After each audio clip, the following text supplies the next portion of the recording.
Jin-Woo Park sat in the biggest meeting room he had ever seen. The walls were made of some kind of crystal that changed colors every few seconds.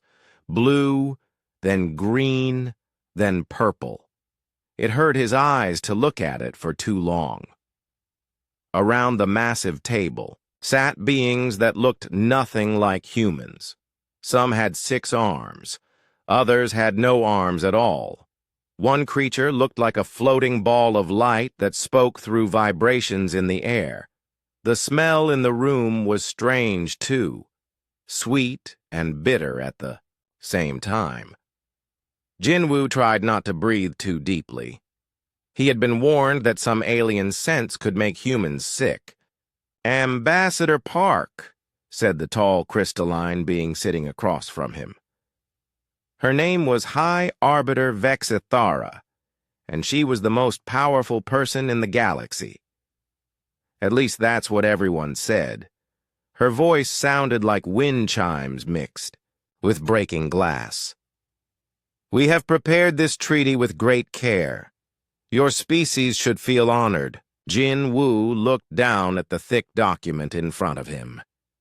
847 pages. He had read every single word during the 3-day journey to this space station. The Galactic Federation wanted to make Earth part of their empire. They would give humans some new technology. In return, humans would give them 40% of all human worlds. They would also have to follow Federation laws and pay Federation taxes. The other aliens around the table were watching Jin-Woo carefully. A creature that looked like a giant insect clicked its mandibles together. The sound made Jin-Woo's skin crawl. Another being, covered in what looked like silver scales, kept changing the temperature of the air around itself. Hot, then cold, then hot again. The terms are quite generous for a species so young, Vexithara continued. She tapped her long, sharp fingers on the table. Each tap made a sound like a bell ringing. Most species would be grateful for such an opportunity. Jin-Woo had grown up on a farm on Earth. His father grew rice and raised chickens. Simple work, but honest work. When the first alien ships appeared in Earth's sky 10 years ago, Jin-Woo had been a soldier. He fought in the Outer Colony Wars, against pirates and rebels. He learned that the strongest weapon was not always the biggest gun. Sometimes it was just saying no. "How many species have joined your federation?" Jin-Woo asked. The floating ball of light pulsed brighter. "Over 3,000 civilizations have joined us," it said in a voice that sounded like music. "We bring peace and order to the galaxy." And how many said no? The room became very quiet. The crystal walls stopped changing colors. Even the insect creature stopped clicking. I do not understand the question," Vexithara said. Her voice was not as confident now. "How many species refused to join when you first asked them?" Another long silence. Jin-Woo could hear his own heartbeat. The air recycling system hummed softly in the background. "None," admitted a new voice. This came from a blob-like creature that had not spoken before. It looked embarrassed, if blobs could look embarrassed. "No species has ever refused membership upon first contact." Jin-Woo nodded slowly. He closed the treaty document and slid it back across the table toward Vexithara. The sound it made seemed very loud in the quiet room. "Thank you for the offer," he said. "We decline." The reaction was immediate and chaotic. The insect creature started clicking rapidly. The scaly being's temperature control went wild, making the air around it shimmer with heat. The floating light pulsed so bright that Jin-Woo had to shield his eyes. Several aliens began making sounds that his translation device could not handle. It just made beeping noises. "You decline?" Vexathara stood up. She was even taller than Jinwoo had thought, almost 3 meters high. Her crystalline body caught the light and threw rainbow patterns on the walls. "This is impossible. No one declines Federation membership." "We just did," Jinwoo said calmly. He had expected this reaction. The Federation was used to getting their way. They probably had not heard the word no in a very long time. "Perhaps you do not understand," said the musical voice of the light being. "We offer you protection, advanced technology, access to galactic trade routes. Your species will advance by thousands of years in just a few decades." Jinwoo smiled. "We understand perfectly, and we still say no." The blob creature made a gurgling sound. "But why? Every species wants to join us. We offer security, prosperity, advancement." "At what cost?" Jinwoo asked. "You want 40% of our worlds. You want us to follow your laws instead of our own. You want us to become part of your empire." "It is not an empire." Vexathara's voice was sharp now, angry. "It is a union of equals." "Then why can't we say no?" That question hung in the air like smoke. The aliens looked at each other in ways that Jinwoo was still learning to understand. Some used flashing lights. Others changed their body colors. A few made sounds too high or low for human ears. Jinwoo had studied these beings for months before coming here. Humans were good at watching and learning. The Federation species were used to dealing with each other. They followed patterns. They had rules. They expected certain responses. Humans were different. Earth had hundreds of different countries, thousands of different cultures. Humans fought with each other all the time, but when someone from outside threatened them, they came together fast. "Your species is very young," Vexathara said, trying to sound calm again. "Perhaps you need time to consider, to consult with your leaders."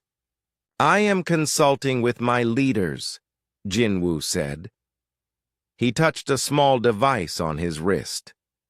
Back on Earth, President Chen and the United Nations Assembly were watching this meeting through a quantum link. So were the military commanders and the scientific advisors.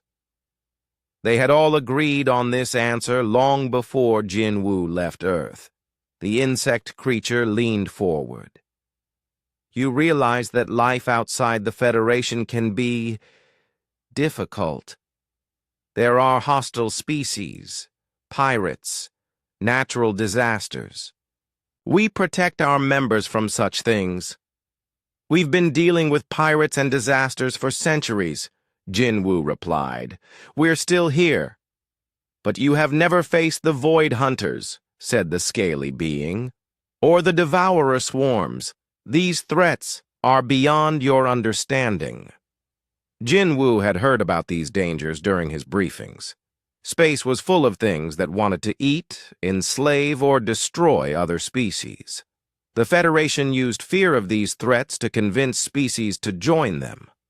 "Maybe," Jinwoo said. "But we'd rather face unknown dangers as free people than live safely as your servants." The word servants hit the room like a bomb. Several aliens recoiled. Others made angry noises. Vexathara's crystalline body flared with bright light. "Do not have servants," she said. "All Federation members are equal partners." "Equal partners who can't leave. Equal partners who must give you their resources. Equal partners who follow your laws." Jinwoo shook his head. "That's not partnership. That's ownership." The blob creature made a wet, unhappy sound. "Your species is making a terrible mistake. You will face challenges that will destroy you, and we will not be there to help." "Then we'll face them ourselves," Jinwoo said. "Humans are good at surviving." He stood up from his chair. The meeting was over. The alien seemed shocked that he was leaving. Probably no one had ever walked out on them before. "Ambassador Park," Vexithara called as he reached the door. "This offer will not remain open forever." Jin Woo turned back to look at her. "We understand. Thank you for your time." As he left the meeting room, Jin Woo could hear the aliens talking among themselves. Fast, urgent conversations in languages his translator couldn't follow. They were confused, maybe even scared. That was good. Confusion meant they didn't know what to do next, and if they didn't know what to do, they couldn't plan against humanity. Jin Woo walked through the space station's corridors toward his ship. The station was huge, built to impress visitors with Federation power. But Jin Woo had grown up poor on a farm. Big buildings and fancy technology didn't impress him much. What impressed him was freedom. The right to say no. The right to make mistakes. The right to succeed or fail on your own terms. Humanity had just said no to the most powerful empire in the galaxy. Jin Woo smiled as he thought about what his father would say. Probably something like, "Good. Never trust someone who won't take no for an answer." The aliens thought they were offering humanity a gift. But gifts that came with chains attached weren't really gifts at all. Jin Woo reached his ship and prepared for the journey home. He wondered what the Federation would try next, because they would try something. Species that couldn't accept no for an answer usually didn't give up easily, but that was a problem for tomorrow. Today, humanity had done something no other species in galactic history had ever done. They had said no and meant it. 3 months after Ambassador Jin Woo Park's return to Earth, the sensors around the solar system started screaming warnings. Captain So-Min Lee stood on the bridge of the HSS Defiance, watching the tactical display with growing concern. Red dots were appearing faster than her crew could count them. "How many ships?" she asked her tactical officer. "Still counting, Captain," Ensign Dong Hyun replied, his voice tight with stress. "At least 400. Maybe 500. So-Min felt her stomach drop. The entire human fleet had only 47 combat vessels. They were badly outnumbered, and everyone on the bridge knew it. "Ship types?" she asked, trying to keep her voice steady. "Krelin Empire design. Heavy cruisers, battleships, and something we've never seen before. The computer is calling it a dreadnought." So-Min had studied Krelin military doctrine during her training at the Naval Academy. They were the Federation's main military force. Big, powerful, and very good at scaring other species into surrender. Their ships were designed to look as threatening as possible. Sharp angles, dark colors, and weapons that glowed with menacing energy. "Open a channel to Earth Command," So-Min ordered, "and get me Admiral Choi." While her communications officer worked, So-Min studied the enemy formation. The Krelin ships were arranged in a perfect geometric pattern. Textbook military positioning. It was meant to show discipline and overwhelming force. "Admiral Choi on the line, Captain," the communications officer reported. "Admiral, we have a situation," So-Min began, but Admiral Hae-Jin Choi cut her off. "I'm watching the displays, Captain. How do you want to handle this?" So-Min appreciated that her superior didn't panic or try to micromanage. Hae-Jin Choi had earned her rank by being smart and trusting her people to do their jobs. "The Krelins haven't attacked yet," So-Min observed. "They're trying to intimidate us first. Probably waiting for us to surrender without a fight," the Admiral agreed. "What's your assessment?" So-Min looked at her crew. They were scared but determined. Humans had been preparing for this moment ever since Jin Woo's return from the Federation meeting. Every person in the fleet knew what they were fighting for. We can't match their firepower, but we don't have to, So-Min said. Their formation is perfect for their doctrine, but it has weaknesses. Before Admiral Choi could respond, the enemy fleet began broadcasting on all frequencies. The main screen showed a creature that looked like a cross between a bear and a lizard. It wore elaborate military decorations and had scars across its face that suggested many battles. "I am General Mordak of the Kraylan Imperial Navy," the creature announced. Its voice was deep and rough, like grinding stones. "You are surrounded and outnumbered 10-1. Surrender now, and your integration into the Federation will be peaceful. Continue this foolish resistance and face the consequences." The broadcast ended. So-Min could feel her crew waiting for her response. "Open a channel to all human ships," she ordered. "This is Captain Lee. Remember your training. Remember why we're here. We're not just defending Earth. We're defending the right to be free." She cut the channel and turned to her crew. "Tactical. What do we know about Kraylan battle patterns?" "They prefer direct assault," Dong-hyun reported. "Overwhelming firepower applied to key targets. They expect enemies to either surrender quickly or fight conventionally." "Good. Communications. Patch me through to Dr. Kim on Research Station." "Alpha." Dr. Tae-ho Kim appeared on the secondary screen. He looked tired but alert. The research station had been monitoring alien communications since the Kraylan fleet arrived. "Doctor, what can you tell me about their command structure?" So-Min asked. "Fascinating, actually," Dr. Kim replied, his scientific curiosity overcoming the danger they faced. "The Kraylans organize everything by strict hierarchy.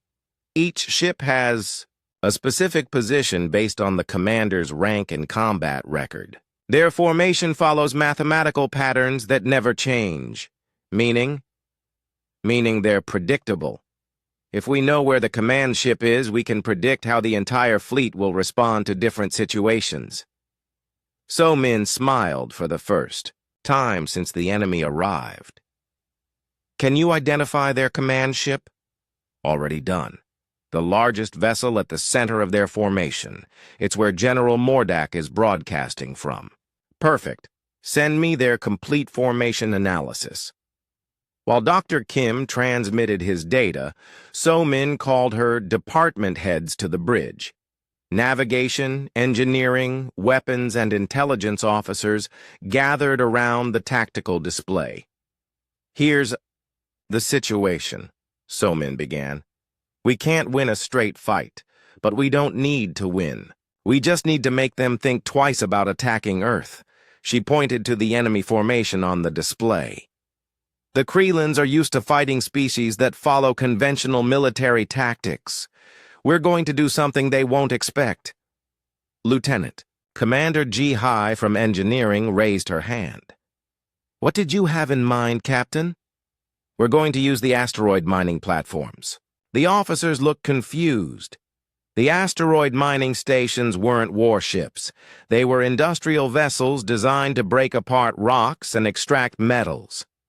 "The mining platforms have powerful cutting lasers and magnetic grappling systems," So-Min explained.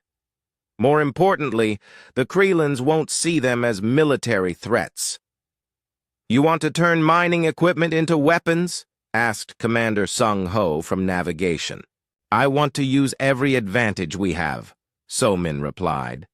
"The Kraylans expect us to fight like soldiers. Instead, we're going to fight like humans." She began outlining her plan. The human fleet would split into small groups and attack from multiple directions. The mining platforms would hide among the asteroids until the last moment. Construction mechs from the orbital shipyards would provide support. "What about their superior firepower?" asked Lieutenant Hae-young from Intelligence. "We don't try to match it," So-Min said. "We avoid it. Hit-and-run attacks. Use the asteroid field for cover." Make them chase us through terrain they can't navigate easily. The plan was risky. It relied on human creativity and adaptability rather than superior technology. But it was their only chance. One more thing, So Min added. We're going to coordinate our attacks using music. Her officers stared at her. Music? Dong Hyun asked. Folk songs, specifically. The Kralins have translation systems that can understand our military codes, but their computers can't interpret the tactical information hidden in traditional Korean songs. Dr. Kim had suggested this idea after studying alien communication methods. Most species used direct, logical communication. Human music, with its emotional content and cultural references, was nearly impossible for aliens to decode. The officers left to prepare their ships and brief their crews. So Min remained on the bridge, studying the enemy formation one more time. Captain, her communications officer called. General Mordak is broadcasting again. The Kralin appeared on screen, looking impatient. Your time is running out, humans. My fleet will begin bombardment of your orbital installations in 1 hour. Surrender now or face destruction. So Min opened a response channel. General Mordak, this is Captain Lee of the human fleet. We have considered your generous offer. Mordak leaned forward, expecting surrender. Our answer is no, So Min continued. Earth is not for sale. If you want it, come and take it. The general's scarred face twisted with anger. So be it. You have chosen extinction. The channel closed. So Min turned to her crew. All ships, this is defiance. Execute Plan Sparrow. The human fleet scattered like startled birds. Ships dove toward the asteroid belt while others climbed above the solar plane. The Kralin formation began to shift, trying to maintain its perfect order while pursuing multiple targets. Mining Platform 7 reports ready, Dong Hyun announced. Construction Mech Squadron is in position, added the communications officer. So Min watched the tactical display as her plan unfolded. The Kralin ships were following predictable patterns, just as Dr. Kim had said they would. Their discipline was their weakness. Begin folk song pattern alpha, So Min ordered. Across the human fleet, ship captains began singing an old Korean children's song about a clever rabbit who outwitted a tiger.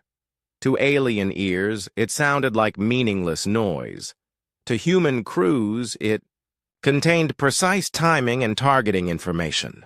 The first wave of attacks caught the Kralins completely off guard. Mining lasers, designed to cut through solid rock, sliced through enemy hull plating.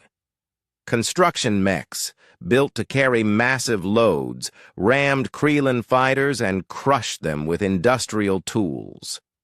General Mordak's voice crackled over the communications. What are they doing? These are not military vessels. That was exactly the point. The Kralins had prepared to fight a conventional space navy. Instead, they faced farmers with improvised weapons and construction workers in modified machinery. The Seher. Battle continued for 6 hours. The human forces took heavy casualties, but they gave much better than they got. Every destroyed human vessel took 2 or 3 Kralin ships with it. Finally, General Mordak called for retreat. This is not over, he broadcast to the human fleet. The Federation has many more ships, many more ways to break your resistance. So Min opened a final channel. General, you're welcome to try, but next time, bring more ships. As the Kralin fleet limped away from the solar system, So Min allowed herself a moment of pride. They had won. Not through superior technology or greater numbers, but through human stubbornness and creativity. Admiral Choi's voice came over the. Counselor Young Soo Han stood at the window of his office, watching cargo ships land at New Seoul Spaceport. 6 months ago, those ships would have been carrying goods from dozens of different alien worlds. Today, they carried only human products. Moving between human colonies, the Federation's economic blockade was working exactly as intended. No alien species was allowed to trade with humanity. Human ships were turned away from every Federation port. Advanced alien technology was forbidden from reaching human space. The Federation expected humanity to collapse within weeks. Most species became desperate when cut off from galactic trade networks. They usually came crawling back, willing to accept any terms just to end their isolation. Humanity was not most species. "Counselor," his assistant Minji called from the doorway. "Dr. Kim is here for your meeting." Dr. Taeho Kim entered the office carrying a thick folder of reports. As the government's chief advisor on alien psychology, he had been studying the Federation's economic warfare tactics. "How bad is it?" Young-Soo asked, gesturing for the doctor to sit. "Economically?" "We're doing better than expected," Taeho replied, spreading out charts and graphs. "Socially, the Federation is getting worried?" Young-Soo raised an eyebrow. "Explain." "The blockade has forced us to become completely self-sufficient," Taeho said. "We're trading only among our own colonies, and with the few independent species that exist outside Federation control. Our economy is smaller, but it's entirely under our control. And the Federation is worried about this because their member species are starting to ask uncomfortable questions." Taeho pulled out a communication transcript. "This is from a monitoring station near the Vegan Trade Hub. 3 different alien species have asked why they need Federation permission to trade with humans." Young-Soo leaned back in his chair. The Federation's power came from control. They controlled trade, technology, and military protection. If member species began thinking they could manage these things themselves, the Federation would lose its grip on them. "There's more," Taeho continued. "Human goods have appeared on several black markets throughout Federation space. Our entertainment programs, our food, even our military equipment designs are becoming highly sought after." Entertainment programs? Korean dramas, specifically. Apparently, the concept of individual characters making personal choices against social pressure is fascinating to species that have lived under Federation control for generations. Young-Soo couldn't help but smile. "So our TV shows are teaching aliens about rebellion?" "In a way, yes. The Federation is finding it very difficult to stop ideas from spreading."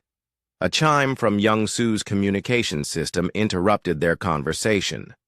His secretary's voice came through the speaker. "Counselor, you have an urgent message from Ambassador Park.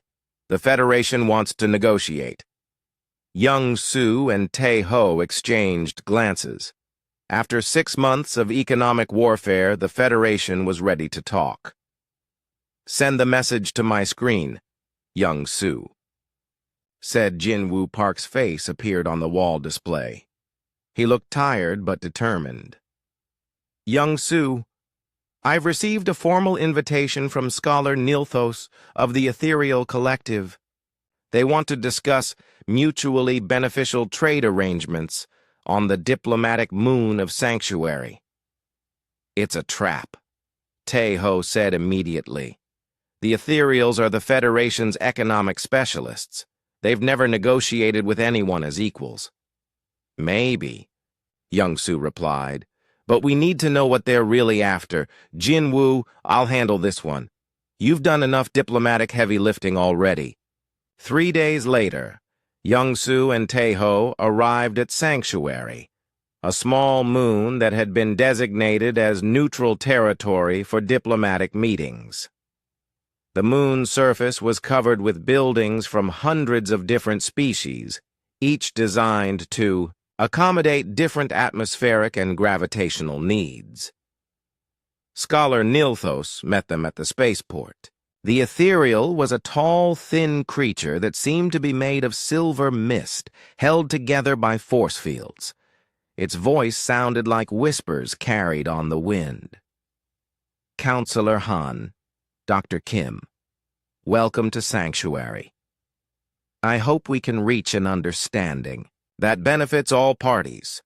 The negotiations took place in a conference room designed for carbon-based life forms. Young-Soo noticed that the room's atmosphere was perfectly calibrated for human comfort.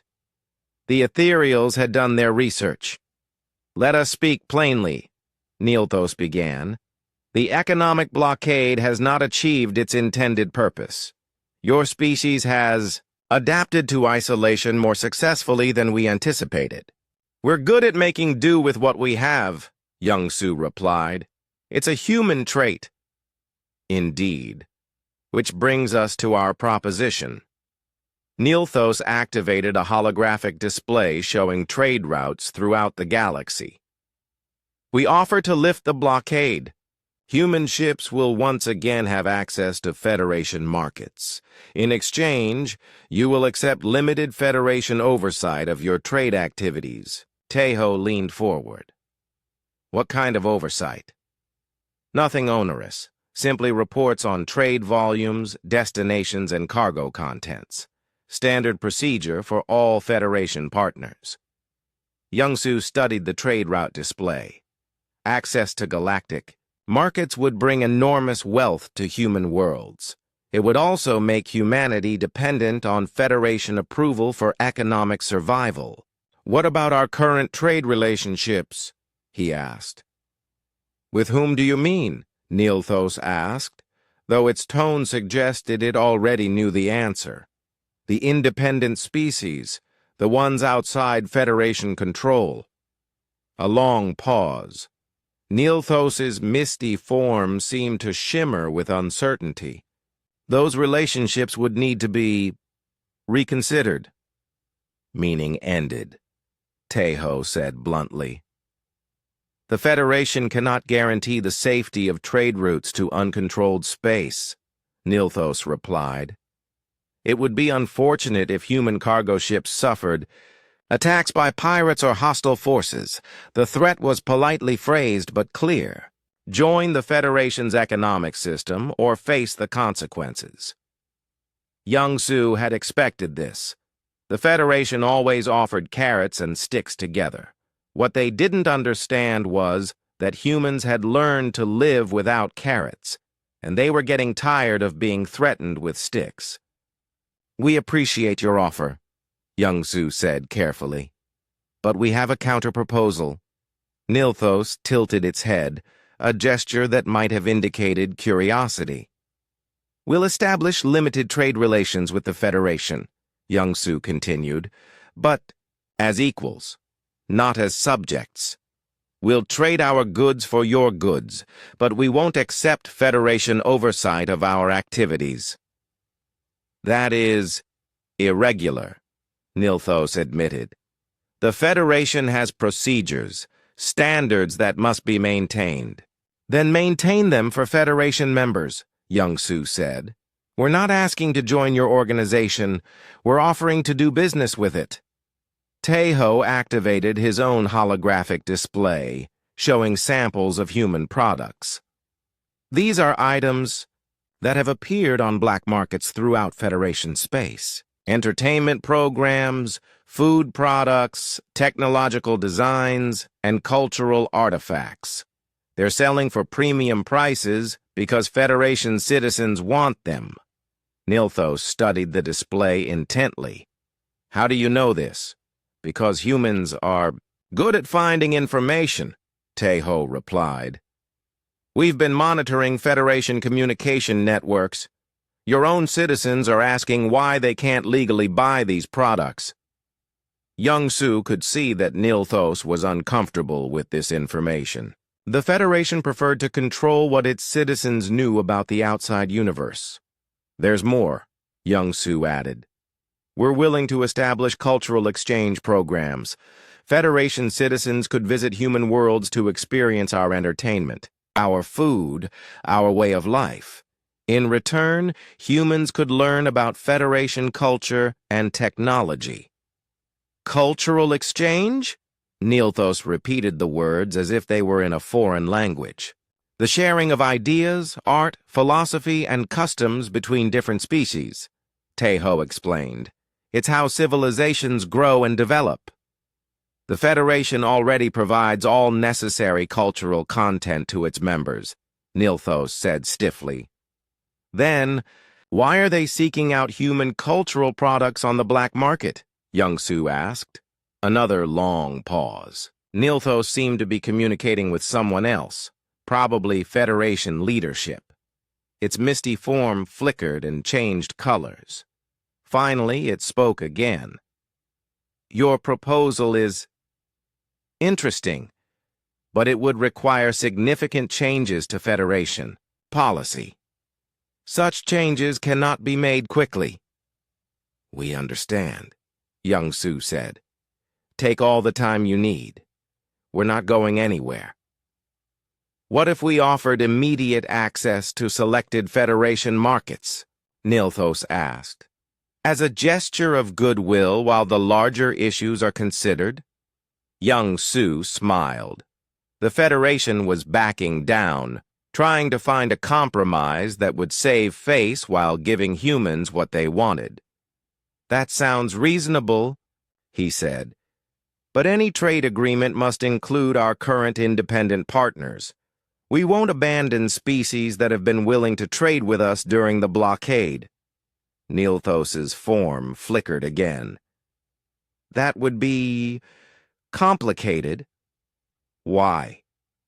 Tejo asked. Are you afraid that other species might start thinking they don't need Federation permission to conduct trade? The question hit its target. Nilthos went completely still for several seconds. The Federation provides stability and security to galactic trade, it finally said. Without proper oversight, commerce becomes chaotic and dangerous. Or maybe it becomes free, Young-Su suggested. Maybe species can trade with whoever they want, whenever they want, without asking anyone's permission. That is not how the galaxy works, Nilthos. Dr. Tejo Kim had never seen so many brilliant minds gathered in one place. The research station orbiting Jupiter was packed with the galaxy's greatest scientists, and they had all come to make humanity an offer that no species had ever refused. The delegation was led by something calling itself the Thought Nexus, an ancient artificial intelligence that spoke for a collective of the most advanced technological civilizations in the galaxy. It appeared as a shifting geometric pattern of light that hurt to look at directly. Dr. Kim, the Thought Nexus said, its voice sounding like mathematical equations given sound. We come offering gifts beyond your current comprehension. Tejo looked around the conference room at the assembled alien scientists. There was a crystalline being that claimed to have invented faster-than-light communication, a gaseous creature that had developed anti-gravity technology, several others whose achievements made human science look like children playing with rocks. We appreciate your visit, Tejo said carefully, but we're curious about your motivation. Why offer us these gifts? Because knowledge should not be hoarded, replied one of the crystal scientists. Your species shows promise, but you are limited by primitive technology. We can advance you by thousands of years in mere decades. Admiral Hye-Jin Choi sat beside Tai-Ho, representing the military perspective. She had insisted on being present for these negotiations, claiming that any technology transfer would have security implications. What technologies specifically are you offering? She asked. The Thought Nexus brightened, its geometric patterns spinning faster. Faster than light. Communication networks that would connect all human colonies instantly. Anti-gravity systems that would revolutionize your transportation and construction. Medical advances that could extend human lifespans by centuries. Tejo felt his scientific curiosity warring with his caution. The technologies being offered were incredible. Humanity could leap from a primitive spacefaring civilization to a galactic superpower overnight. There must be conditions, Admiral Choi said bluntly. Only reasonable ones, the gaseous scientist assured them. You would need to establish compatible infrastructure, follow safety protocols, accept guidance from species with experience using these technologies. Guidance from whom? Tejo asked. The Federation, naturally, the Thought Nexus replied. They have the most comprehensive technological support network in the galaxy. There it was. The hook hidden inside the bait. Accept the technology, become dependent on Federation infrastructure, lose independence. We'll need time to study these proposals, Tejo said. Of course, the crystal scientist agreed. We have prepared complete technical specifications for your review. Take all the time you need. For the next 3 weeks, Tejo and his research team worked around the clock studying the alien technologies. What they discovered was both impressive and troubling. The faster-than-light communication system was indeed revolutionary. It could transmit messages instantly across vast distances, but it required a network of relay stations that could only be built using Federation-controlled materials. If humanity adopted the system, they would need Federation permission to communicate between their own colonies. The anti-gravity technology was equally impressive and equally problematic. It worked by manipulating gravitational fields in ways that human science couldn't yet understand. The control systems were so complex that they required artificial intelligence networks maintained by the Thought Nexus itself. The medical advances were perhaps the most tempting. Treatments that could eliminate cancer, extend human lifespans, even regenerate lost limbs. But they required medical facilities that could only be built using technologies that humanity didn't possess and couldn't develop independently. It's all connected, Tejo explained to Admiral Choi during one of their late-night review sessions. Every technology they're offering creates dependencies on systems we can't control or maintain ourselves. Like a drug dealer giving away free samples, Admiral Choi observed grimly. Exactly. Once we're dependent on their technology, they own us. Tejo pulled up a comparison chart on his workstation. Look at this. Human technology is less advanced, but it has one huge advantage, which is independence. Our ships can be repaired in any human facility using materials we can produce ourselves. Our communication systems work without outside support. Our medical technology might be primitive, but we understand it completely. Admiral Choi studied the data. You're saying their advanced technology is actually a weakness? Not a weakness. Exactly. But it creates vulnerabilities. If something goes wrong with our systems, we can fix it ourselves. If something goes wrong with their systems, we have to ask for help. And whoever controls the help controls you, Admiral Choi finished. The next morning, Tejo called the alien delegation back to the research station. The scientists arrived eagerly, clearly expecting humanity to accept their generous offer. Have you reached a decision? The Thought Nexus asked, its patterns spinning with anticipation. We have, Tejo replied. Thank you for your generous offer, but we decline. The reaction was immediate and dramatic. The crystal scientist's body flared with bright light. The gaseous creature's form swirled chaotically. Several other aliens made sounds of disbelief. You decline? The Thought Nexus repeated, its voice filled with something that might have been confusion. No species has ever declined technological advancement. We're not declining advancement, Taeho explained. We're choosing to advance at our own pace in our own way. But your current technology is so primitive, the crystal scientist protested. You still use chemical rockets for propulsion. Your computers are barely more sophisticated than counting machines. Your medicine cannot even prevent aging. True, Admiral Choi agreed, but our technology has one advantage yours doesn't. Which is? It's ours. We built it, we understand it, and we can improve it without asking anyone's permission. The gaseous scientist's form rippled with what might have been amusement. You value independence over advancement? How quaint. We value the right to make our own choices, Taeho said, including the right to make our own mistakes. Your mistakes could destroy you, the Thought Nexus warned. The galaxy is dangerous. Species that cannot protect themselves do not survive long. Maybe, Taeho admitted. But species that can't think for themselves don't really survive either. They just exist as pets for more advanced civilizations. We offer partnership, not servitude, the crystal scientist insisted. Do you? Admiral Choi asked. Your communication system requires Federation relay stations. Your anti-gravity technology needs Thought Nexus maintenance.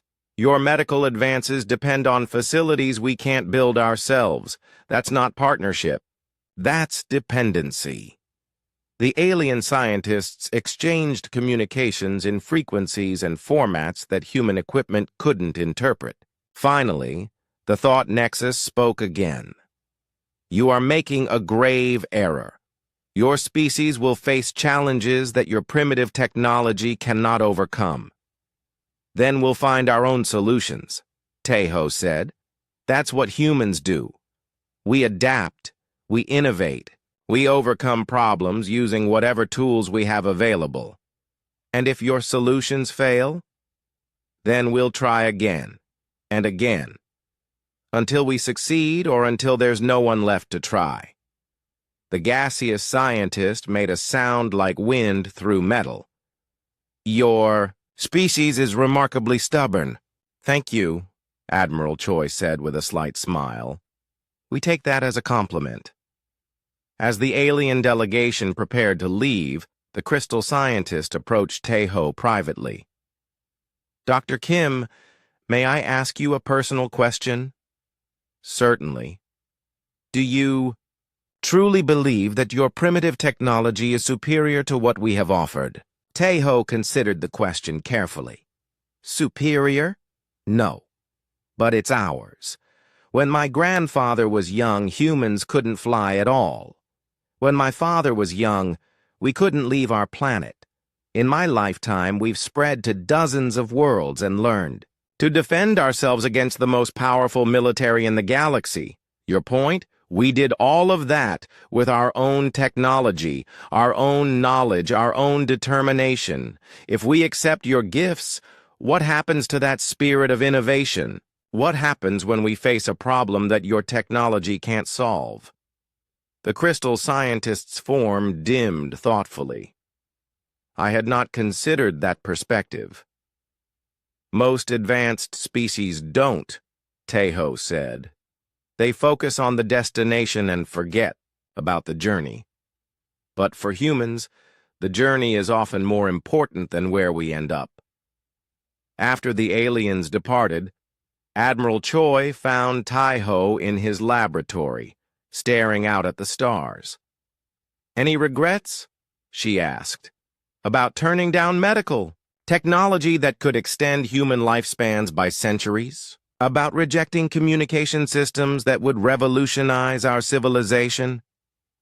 Taeho sighed. Every scientist dreams of discoveries that could change the world. But those weren't discoveries.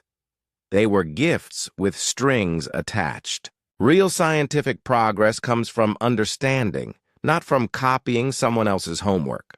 And if we fall behind, If other species advance faster than we do? Tejo smiled. Then we'll catch up the hard way, by working, studying, experimenting, and occasionally blowing things up by accident.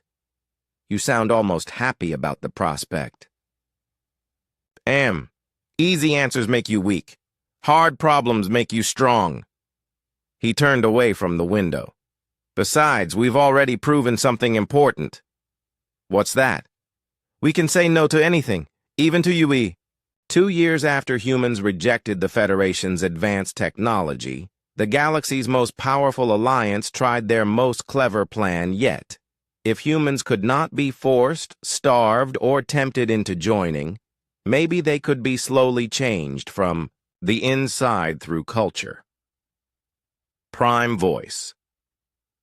Rockhool floated in its command room on the massive ship called Unity of Thought. Around it, thousands of screens showed human worlds and colonies. Rockhool was not one creature, but millions of tiny beings all working together as a single mind. Its metal body sparkled with lights as all the small creatures inside communicated with each other. Start the culture plan, Rockhool ordered its assistants. Send our best entertainment, art, music, and ideas to every human world. Make them see how much better our galactic culture is compared to their simple ways. The plan was huge and well organized. Alien entertainment shows appeared on human communication networks for free. Beautiful alien music played on human radio stations. Amazing alien books were translated into human languages and given away without charge. Art galleries on human worlds began showing incredible works from across the galaxy. The cultural attack was bigger than anything humans had ever seen. Alien teachers gave lectures about how peaceful and united life was for Federation members. Alien social experts explained how working together was better than competing against each other. Alien historians showed how species that joined the Federation became happier and more successful. On Earth, millions of humans eagerly watched the new entertainment and learned about alien ideas. Young people especially loved the strange and beautiful cultures that seemed so much more advanced than their own. But something strange began happening that no one expected. Instead of becoming overwhelmed by alien culture, humans started mixing it with their own traditions in completely new ways. In New Seoul, a human musician named Gi-tae Park wrote a song that combined Korean traditional drums with Krillin battle, songs, and ethereal mathematical music. The result was beautiful and unusual, unlike anything anyone had heard before. When aliens heard it, they were amazed by how different it sounded from their own music. On Mars Colony, human artists created paintings that used special Christek light techniques to show human historical events. The paintings seemed to glow and move, telling stories of human struggles and victories in ways that made people feel like they were really there during important moments in history. Most surprising of all, human thinkers began studying alien philosophy not as students learning from superior teachers, but as equals who could point out problems and mistakes that the aliens had never noticed.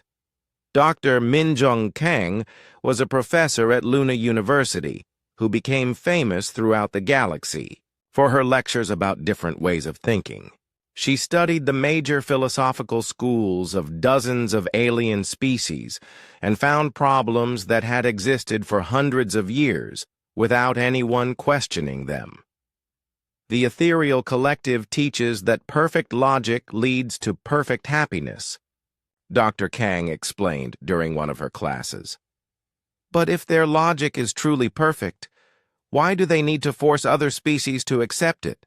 Should not perfect logic be obviously correct to anyone who sees it? Her students included both humans and the few aliens who were allowed to visit human schools. The aliens often left her classes looking confused and worried by questions they had never thought about before.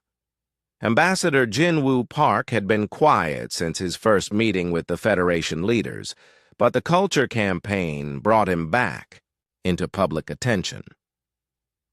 Federation worlds began inviting him to give lectures about human history, philosophy, and ways of organizing society. Jinwoo accepted these invitations happily.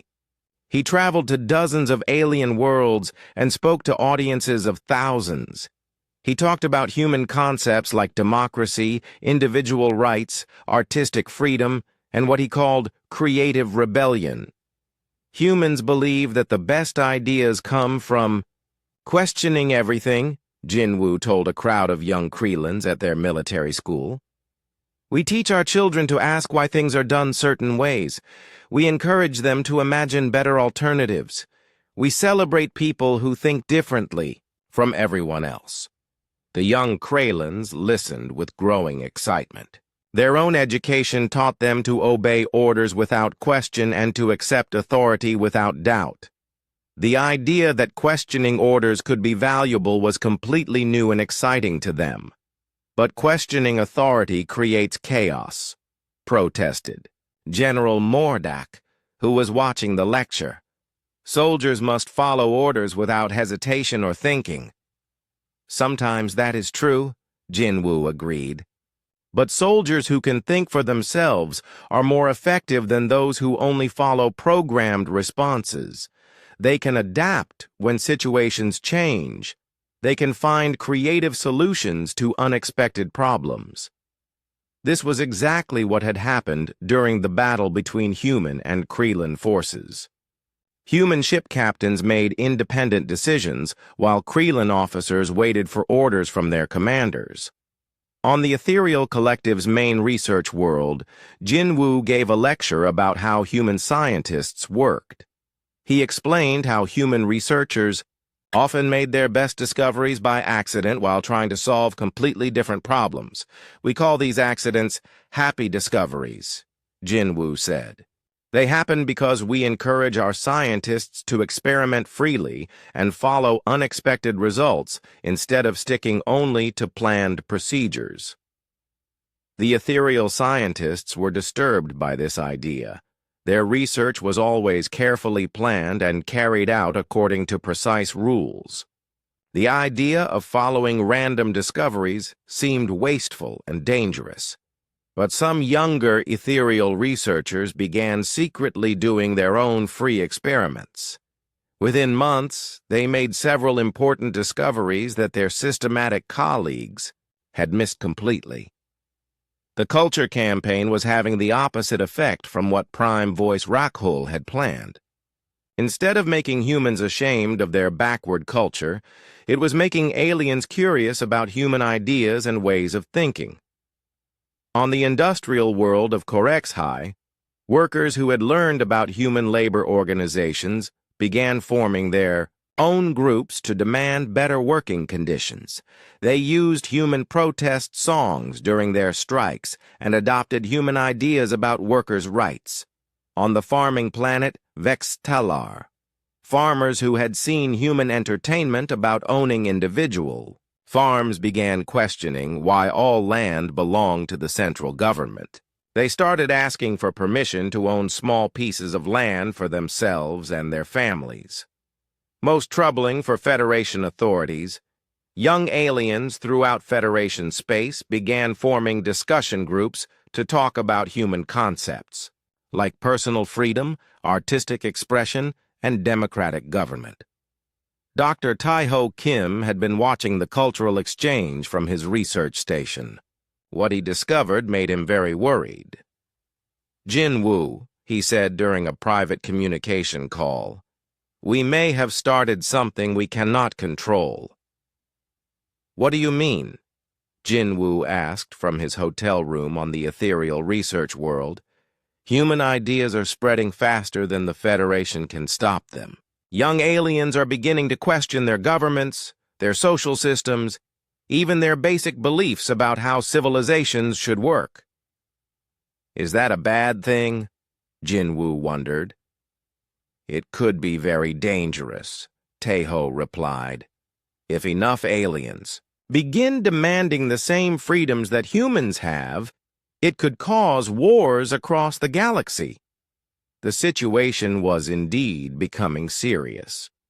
On 12 different worlds, alien governments were dealing with protests, strikes, and independence movements, inspired by human ideas. Several species had officially requested changes to their Federation membership agreements. 3 planetary governments had been overthrown by revolutions led by young aliens who had learned human political ideas. Prime Voice Rakhul was receiving increasingly desperate reports from across Federation space.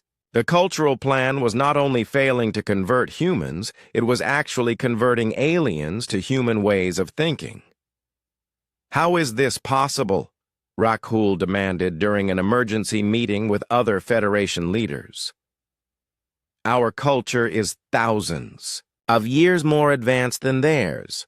Our entertainment is more sophisticated. Our philosophy is more refined. Our art is more beautiful.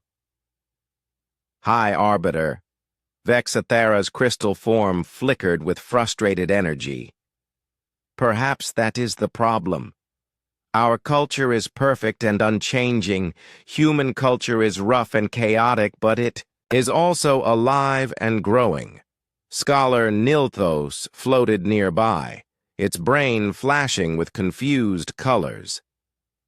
Human cultural products have a quality we did not expect. They inspire beings to think independently and question authority. This is extremely dangerous to our system. The most disturbing report came from the Federation's own cultural monitoring department. Human entertainment was becoming more popular among aliens than their own species' productions. Human music was played in alien nightclubs. Human movies were watched by billions of alien viewers. Human books were translated into hundreds of languages and read by beings across the galaxy.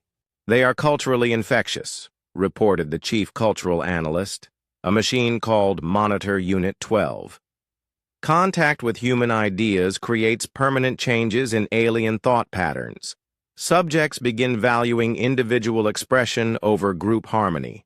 They start questioning established authorities and seeking personal freedoms. The situation reached a crisis point when a group of young aliens from 15 different species formed something called the Independence Alliance. They issued High Arbiter Vexthera stood before the emergency assembly of the Galactic Federation Council, her crystalline form flickering with barely controlled panic.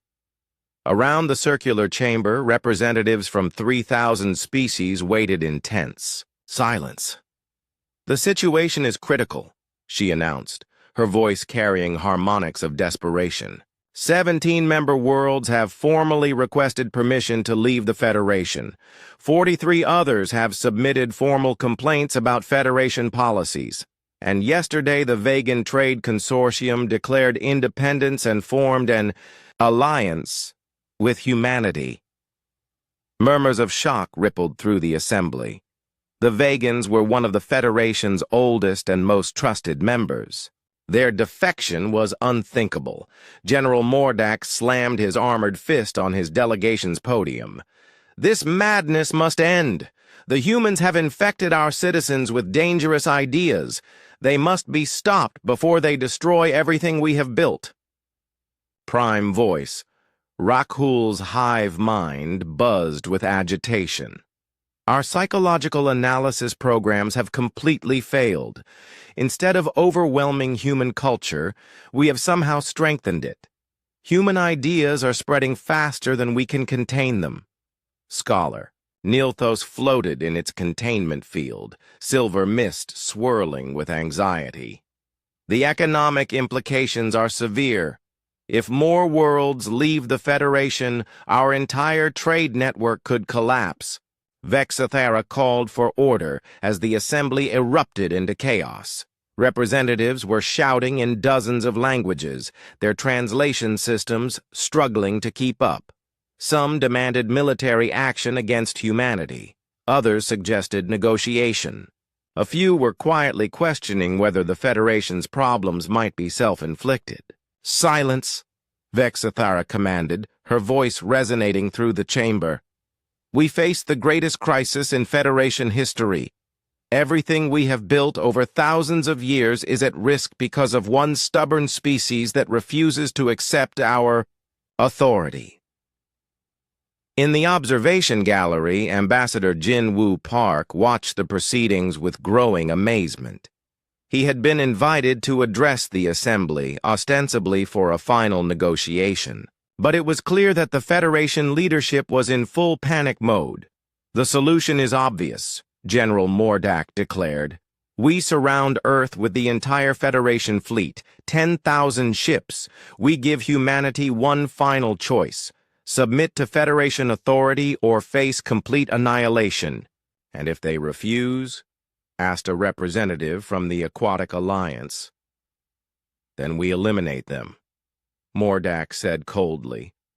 "Better to destroy the infection than let it spread further." Several delegates recoiled at this suggestion. The Federation had never before threatened to completely destroy a species for refusing membership. "General Mordak raises a valid point," Vexthara said reluctantly. "Humanity has proven immune to all conventional forms of persuasion. Perhaps it is time for unconventional measures." "You're talking about genocide," said a quiet voice from the back of the chamber. The speaker was a young, ethereal delegate named Zilnora, one of the few aliens who had participated in the cultural exchange program with humanity. "We are talking about necessary action," Vexathara replied sharply. "The survival of the Federation is at stake." "Is it?" Zilnora asked, standing up despite shocked looks from her elder colleagues. "Or is it just that the Federation's control is at stake?" The chamber fell silent. No junior delegate had ever questioned the High Arbiter so directly. "Delegate Zilnora, you will resume your seat," Vexathara commanded. "With respect, High Arbiter, I have something to say." Zilnora's voice carried a confidence that surprised everyone, including herself. "I spent 6 months on Earth as part of the cultural exchange program. I learned something important there." "And what was that?" Vexathara asked, her tone dangerous. "I learned that authority that requires obedience through fear is not really authority at all. It's just force. And force without consent is tyranny." Gasps echoed through the chamber. The word tyranny had not been spoken in Federation Assembly for centuries. General Mordak rose from his seat, hand moving toward his weapon. "This is exactly the kind of dangerous thinking that the humans spread. It must be eliminated." "Sit down, General," said another voice. This time it was Prime Voice Rakhul, its collective consciousness apparently reaching a different conclusion than its individual components had before. "The delegate has the right to speak." "Thank you," Zilnora said, her confidence growing.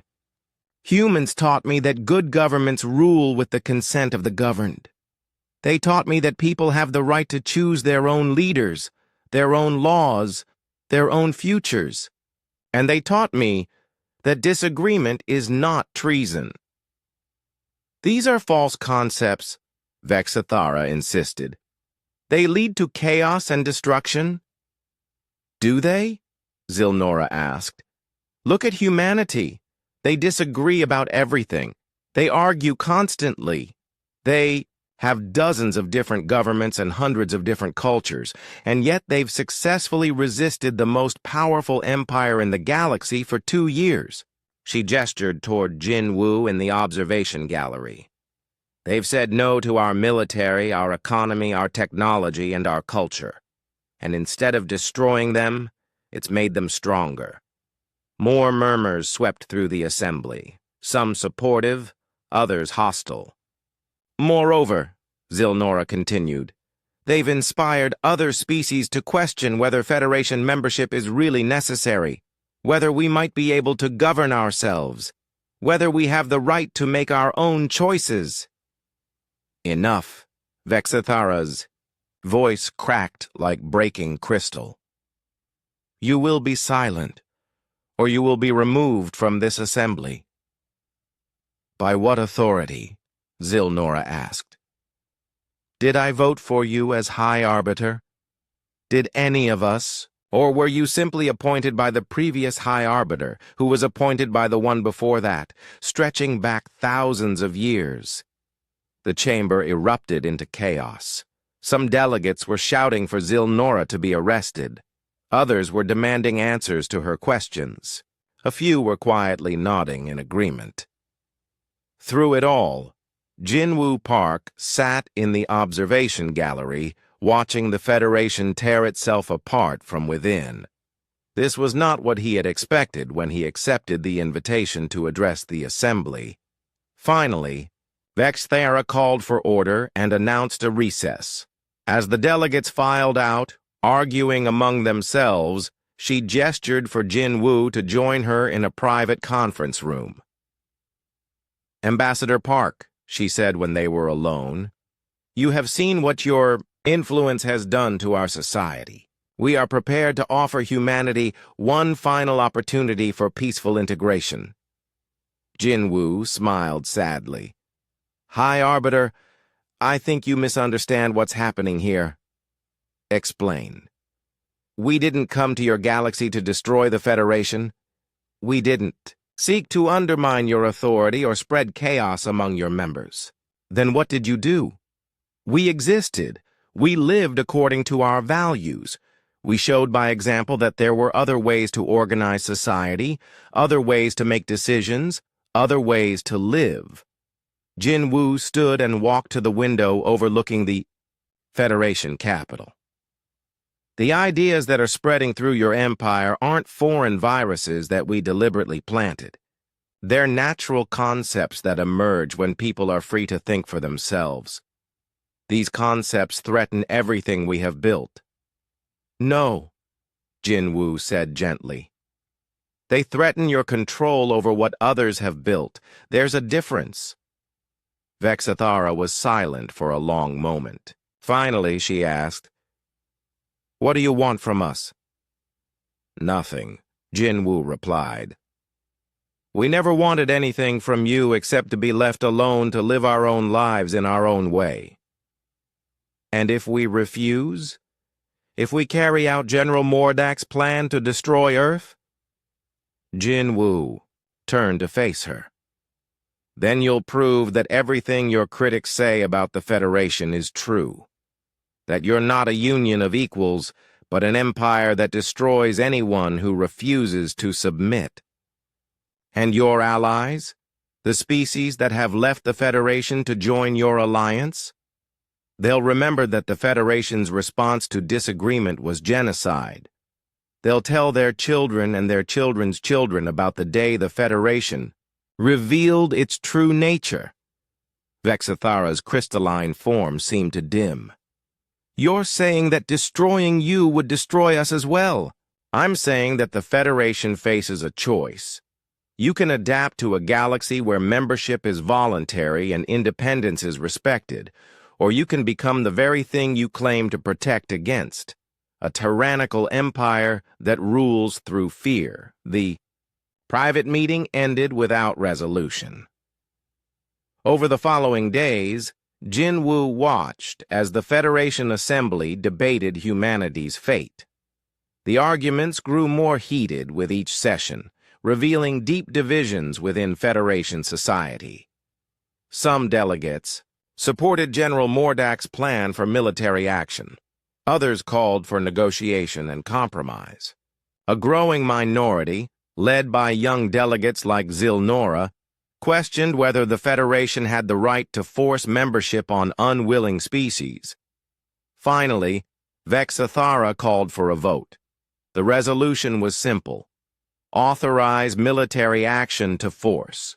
human compliance with Federation authority. As the votes were tallied, Jinwoo prepared himself for the worst. If the resolution passed, Earth would face annihilation within days. The final count was announced: 1,847 votes in favor, 1,853 opposed. The resolution failed by 6 votes, but more shocking than the narrow defeat was what happened next. Delegate. After delegate rose to announce their species' withdrawal from the Federation. By the end of the session, over 200 worlds had declared independence. The Galactic Federation, which had ruled the galaxy for millennia, had effectively